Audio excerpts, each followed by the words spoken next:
President Obama tonight walking a tightrope, speaking out about the candidate he lambasted and the president-elect to whom he must now pass the baton. The people have spoken. Donald Trump will be the next president, the 45th president of the United States. In his first news conference since the election, Mr. Obama talked about his 90-minute meeting with Donald Trump, saying he spoke to the president-elect about the weight of the job. This office has a way of waking you up, and those aspects of his positions or predispositions that don't match up with reality, he will find shaken up pretty quick. The president said he would work with Mr. Trump to make the handoff as smooth as possible, suggesting some of the biting language during the campaign was done for effect. I don't think he is ideological.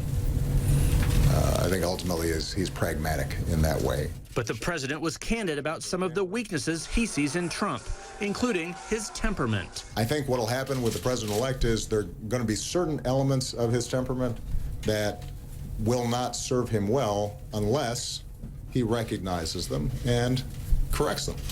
The president pointing out that Mr. Trump often made false statements and relied on misleading headlines on the campaign trail. When you're a candidate and you say something that is inaccurate or controversial, it has less impact than it does when you're president of the United States. The president has seen defeat before, after the 2010 and 2014 midterm elections. I'm not recommending for every future president that they take a shellacking like I did last night. You know, I'm sure there are easier ways to learn these lessons.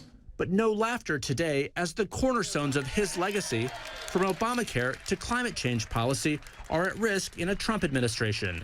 Asked about those questioning Trump's right to rule, the president said simply, Trump won. Hopefully it's a reminder that elections matter and voting counts. And so, you know, I don't know how many times we have to relearn this lesson, because we ended up having